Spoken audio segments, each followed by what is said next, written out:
जय भीम दोस्तों। आज के इस वीडियो में हम एक्सप्लेन करने जा रहे हैं बाबा साहब की किताब एनिहिलेशन ऑफ कास्ट के चैप्टर नंबर 16 के अंदर डिस्कस किया गया एक पॉइंट कि क्या महिलाओं को भी वर्ण व्यवस्था के अंदर लाया जा सकता है, क्या महिलाओं का भी वर्ण होता है, क्या महिला भी ब्राह्मण क्षत्रिय वैश्य शूद्र हो सकती है। अगर होगी वो मतलब उसको भी वर्ण व्यवस्था के अंदर लाते हैं या उसका भी वर्ण होता है तो वो किस तरह से होगा, इसके बारे में हम डिस्कस करेंगे। इसके लिए हम आ गए हैं बुक के चैप्टर नंबर 16 के अंदर। इस चैप्टर नंबर 16 के अंदर बेसिकली बाबा साहब ने ये प्रूव करने की कोशिश की है कि जो चतुर्वर्ण सिस्टम है ब्राह्मणों का, जो चतुर्वर्ण सिस्टम है प्रैक्टिकली पॉसिबल नहीं है और कम से कम आज की 21वीं सदी के अंदर तो बिल्कुल भी पॉसिबल नहीं है। तो इसी चैप्टर के अंदर बाबा साहब ने वुमेन्स का डिस्कस किया है कि जो ये चतुर्वर्ण सिस्टम है ये वुमेन्स पर अप्लाई होता है या नहीं होता है, और अगर होगा तो कैसे होगा। इस चीज को बाबा साहब ने इस चैप्टर के अंदर डिस्कस किया है। बाबा साहब कहते हैं कि जो प्रोटैगनिस्ट ऑफ चतुर्वर्ण है, जो चतुर्वर्ण सिस्टम को बढ़ावा देने वाले लोग हैं, उसको फॉलो करने वाले लोग हैं, उसको मानने वाले लोग हैं, वो इस बात को नहीं बताते कि जो उनका चतुर्वर्ण सिस्टम है वो वुमेन पे कैसे अप्लाई होगा, महिलाओं पर कैसे अप्लाई होगा। चतुर्वर्ण सिस्टम का मतलब है कि भैया ब्राह्मण क्षत्रिय वैश्य शूद्र, और जो चतुर्वर्ण सिस्टम को मानने वाले लोग हैं वो कहते हैं कि चतुर्वर्ण सिस्टम वो कर्म के आधार पर होता है, यानी जो ब्राह्मण है कोई बनेगा तो कर्म के आधार पर ब्राह्मण बनेगा, क्षत्रिय वैश्य शूद्र वो कर्म के आधार पर बनेगा।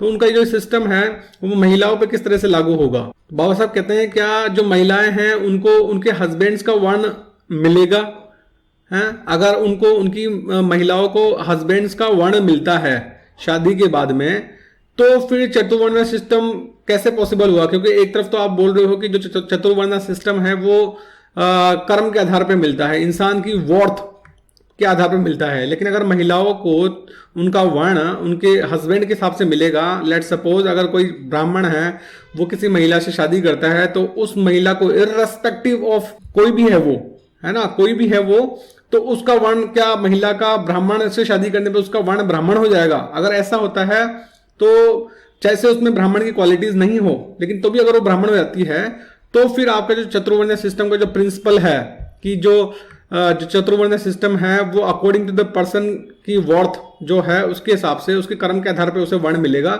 वो फेल हो जाएगा लॉजिक ही। और अगर जो महिलाओं को अगर वर्ण व्यवस्था में जो स्थान मिलता है अगर वो नॉमिनल है, ठीक है, मतलब नॉट रियल, मतलब जस्ट फॉर्मेलिटी के लिए है कि फॉर्मेलिटी के लिए एक महिला ब्राह्मण बन गई है ना, या फिर क्षत्रिय वैश्य शूद्र बन गई, नॉमिनल है, स्ट्रिक्टली नहीं है बिल्कुल, ठीक है, स्ट्रिक्टली इसलिए क्योंकि अगर मान लो जैसे उसकी शादी किसी क्षत्रिय से हो जाती है तो वो क्षत्रिय बन जाती है, अगर उसकी शादी वैश्य से हो जाती है, शूद्र से हो जाती है तो वैश्य या शूद्र बन जाती है। तो इसका मतलब एक तरह से तो ये हो गया कि वो जो वर्ण है उस पर वो स्ट्रिक्टली लागू नहीं हो रहा, वो सिर्फ नॉमिनल है। और अगर नॉमिनल है, ठीक है, नॉमिनल जस्ट फॉर्मेलिटी के लिए है, ठीक है, तो फिर एक तरह से ये तो बिल्कुल यूजलेस हो गया, है ना। और फिर जो चतुर्वर्ण के जो प्रोटैगनिस्ट है, चतुर्वर्ण के जो मानने वाले लोग हैं, बढ़ावा देने वाले लोग हैं, वो इस चीज को माने कि जो उनका चतुर्वर्ण सिस्टम है वुमेन पे अप्लाई नहीं हो रहा, ठीक है, वुमेन पे अप्लाई नहीं हो रहा क्योंकि वो ढंग से वुमेन पर चतुर्वर्ण सिस्टम को लागू ही नहीं कर पा रहे।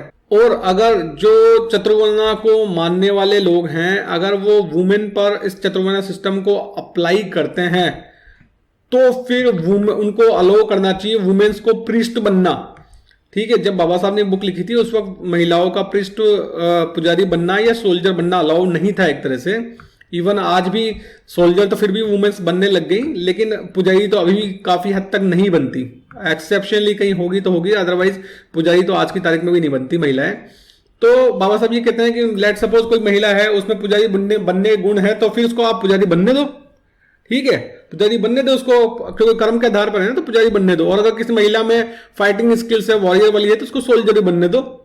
जो हिंदू सोसाइटी है वो महिलाओं को टीचर बनना और बैरिस्टर वकील बनना अलाउ कर रही है, तो फिर उसे सोल्जर बनना अगर उसमें स्किल्स है सोल्जर की, प्रिस्ट बनना अगर उसमें प्रिस्ट की बनने की स्किल्स है तो वो भी अलाउ करनी चाहिए। और साथ में अगर वुमेन में एज ए ब्यूचर का अगर वो काम करना चाहती है, एज ए ब्यूचर मतलब कसाई, और ब्रूअर मतलब जो दारू बनाते हैं, मतलब जो शराब बनाते हैं, वाइन बनाते हैं, उनको ब्रूअर बोलते हैं। अगर कोई महिला एज ए ब्रूअर बनना चाहती है या ब्यूचर बनना चाहती है तो उसको वो भी अलाउ करना चाहिए, क्योंकि अगर उसमें उस तरह का टैलेंट है, उस तरह की क्वालिटी है, उस तरह की काम करने की इच्छा है तो उसे वो भी अलाउ करना चाहिए। और उसको अकॉर्डिंग टू हर प्रोफेशन उसको वर्ण अलॉट किया जाना चाहिए। लेकिन क्या हिंदू सोसाइटी महिलाओं को पुजारी बनने देगी?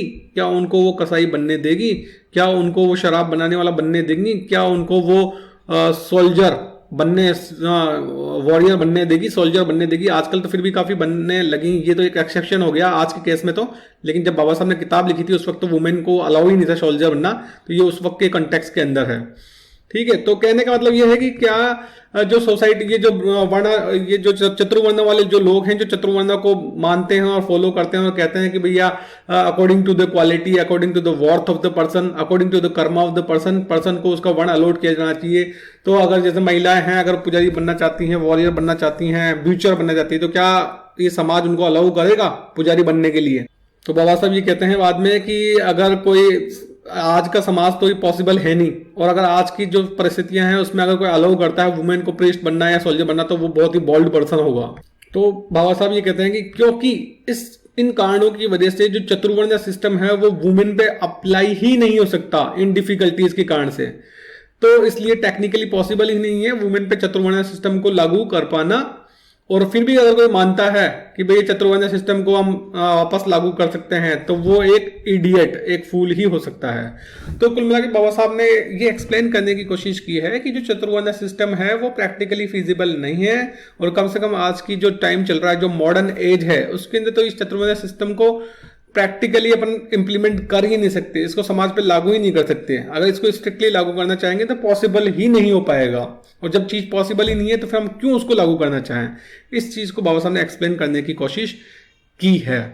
आई होप कि वीडियो आपको अच्छा लगा होगा। प्लीज इसको ज्यादा से ज्यादा शेयर करें ताकि बाबा साहब अम्बेडकर के विचार ज्यादा से ज्यादा बहुजन समाज के लोगों के पास में पहुंच सके। Thanks for watching the video. जय भीम।